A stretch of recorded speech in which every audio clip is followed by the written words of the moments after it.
Alô você meu jovem, alô você minha jovem, olha quem chegou, professor Rocha de Geografia. E a aula de hoje eu tenho certeza que você vai amar. A gente vai falar sobre algumas paisagens brasileiras. Vem comigo, que hoje o nosso tema é sobre domínios morfoclimáticos brasileiros. Só que agora a gente vai falar sobre as formações arbustivas. A gente já falou das florestas, formações arbóreas. Um arbusto como o próprio nome já diz, é uma árvore menorzinha. Então, seria mais ou menos essa a definição. E aí, dentro desse contexto dos principais domínios morfoclimáticos brasileiros, as formações arbustivas que eu vou trazer hoje para você, está aqui no mapa representado. Pelo número 2, é a nossa querida Caatinga, da região do sertão nordestino, e é representada pelo número 4 ali, a região do Cerrado. E é pelo Cerrado que a gente vai começar. O Cerrado, gente, que no passado já foi o nosso segundo principal domínio morfoclimático em relação à questão do tamanho. Pois é, gente, o Cerrado só ficava ali atrás da região amazônica. E perceba que o Cerrado ele aparece ali naquela região do centro do Brasil, onde aparecem aqueles chamados planaltos centrais. É um tipo de planalto que lembra uma mesa, a chamada chapada. Então pega ali interior de Minas Gerais, Goiás, Tocantins, sobe um pouquinho até o Piauí e o Maranhão, passa ali na região do Mato Grosso do Sul, do Mato Grosso. E essa região é bem interessante. Primeiro, ela está um pouco distante do litoral, então isso significa dizer que ela não conta com as chuvas litorâneas que acontecem aí praticamente ao longo do ano todo, mas ela está perto da Amazônia, que garante para ela um período de chuva. E aí essa região ela tem o chamado clima tropical, semiúmido, ou simplesmente clima tropical. Mas observe na tela esse climograma. Lembrando que no climograma as colunas representam quantidade de chuva pelos meses do ano e essa linhazinha aí representa a variação de temperatura.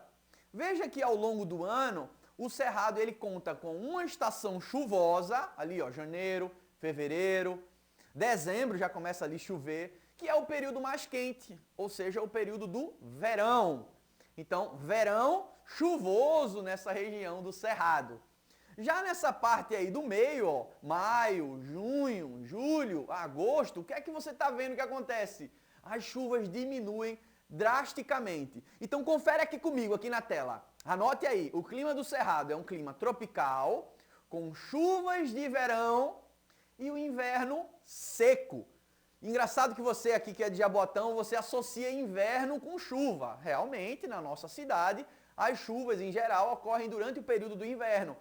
Mas na maior parte do Brasil, eu vou lhe contar, na maior parte do Brasil, o inverno é a estação mais seca. Inclusive tem uma curiosidade, em alguns períodos do ano, aquela região ali central, onde aparece o domínio do Cerrado, a umidade do ar, ou seja, a quantidade de vapor de água no ar, fica tão baixo que parece um deserto. Pois é, gente, em alguns períodos do ano, o pessoal ali de Brasília, Goiás, respira o ar que parece que está respirando o ar desértico.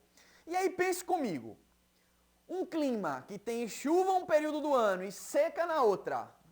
Imagina se você fosse uma árvore, sei lá, é uma árvore, período de chuva você ia crescer, desenvolver, reproduzir, e no período da seca. E aí, irmão, o que é que tu ia fazer no período da seca?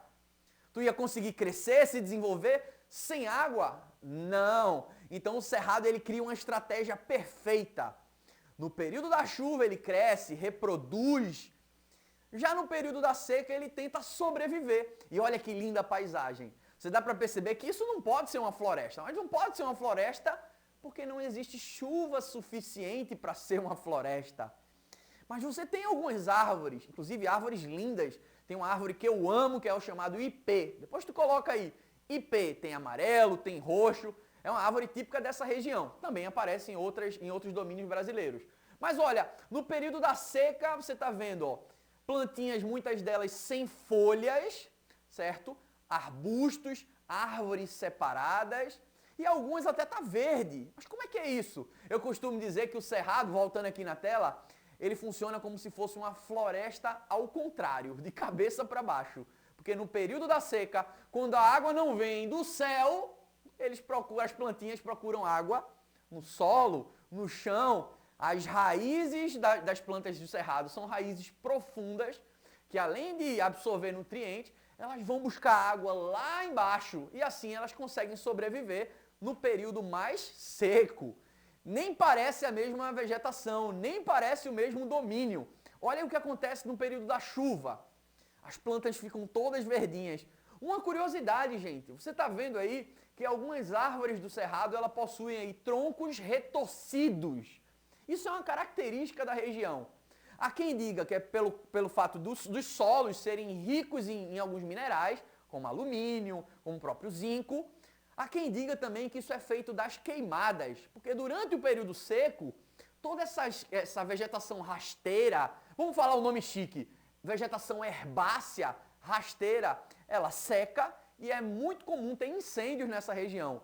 E há quem diga que esses troncos retorcidos são de plantas que passaram aí também influências por conta dessa questão desses incêndios naturais aí dentro dessa região. Eu não vou falar nessa aula sobre os impactos do cerrado, no cerrado, porque teremos uma aula só sobre isso. Mas deixa eu só te adiantar.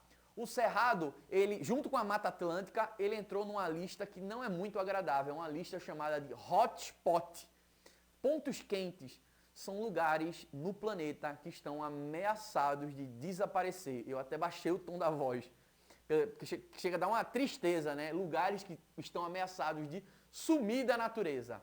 Mas eu quero que você observe o seguinte, o cerrado tem uma grande variedade. Perto da água você tem lugares que desenvolvem mais, a chamada mata ciliar, mata de galeria. Na medida que eu me distancio dos rios, você tem uma mata mais rala, mais rasteira. Então nós estamos falando de um domínio morfoclimático brasileiro que aparece na região central, nas áreas de chapadas, que tem uma imensa biodiversidade, seja de fauna, seja de flora. O próximo domínio que eu vou falar, esse é muito conhecido da gente, é a Caatinga, que muita gente associa logo com o Nordeste, embora a Caatinga ela também se estenda até a região do norte de Minas Gerais, que já não é mais Nordeste. Como nós estamos falando de uma região gigantesca, o clima da região da Caatinga ele vai sofrer algumas variações. Tem lugares que a chuva realmente é muito escassa, como você está vendo aí na tela, nesse primeiro climograma ali da cidade de Cabaceiras, na Paraíba. Pouquíssimas chuvas, tá? Chuvas escassas e irregulares. Já ali em Petrolina, a presença do rio ajudou um pouquinho a ter um pouquinho mais de chuva. Portanto, eu não terei a Caatinga apenas de uma forma só, uma formação assim homogênea, pobre. Não, gente. Você olha uma imagem como essa e eu vou te dizer, que imagem linda, gente. Essa vegetação é perfeita. Você olha assim e diz, ela deve estar morta, né? Tudo seco, as árvores sem folhas, os cactos ali. Mas isso é uma estratégia. Estratégia para quê? Para economizar água, gente. Pois é, as folhas, elas são muito importantes para as plantas, porque elas absorvem ali energia, mas as folhas também ajudam a planta a transpirar. Ó, a gente não tem a transpiração pela pele, as folhas fazem isso para a planta. Então imagina no período da seca, o que é que acontece? Se eu tenho folha, eu vou perder água, e eu não posso fazer isso. Então, para eu não perder água, eu perco a folha. O nome disso, gente, é caducifólia. Que palavra esquisita, Rocha. Caduca, de cair. Caducifólia. São folhas que perdem aí nesse período. Agora, deixa eu te mostrar uma coisa. Nem parece a mesma vegetação. A caatinga que aparece nessas depressões interplanáuticas aí da região sertaneja. E quando chove, a vida prospera nessa região. Por isso que eu digo que a caatinga brasileira, inclusive é um dos únicos biomas totalmente brasileiros, é igual ao povo brasileiro. Ela é a que melhor representa o povo brasileiro, que em meio à adversidade e à dificuldade, basta ter ali um pouquinho de energia, de água, nesse sentido aí, usando para a nossa vida, que ela ressurge com toda a força e principalmente com toda a beleza. Vejam que entre essas duas fotos tem um mês de diferença.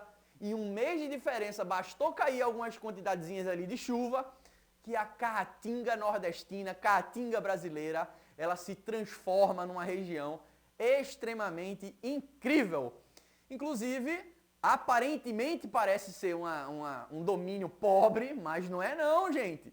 Você tem uma grande biodiversidade ali naquela área, tanto de flora quanto de fauna. Olha ali, o preá, a onça parda, a ararinha azul, que é um animal que eu acho incrível, e outra, a asa branca, símbolo lá da música de Luiz Gonzaga, símbolo do sertão.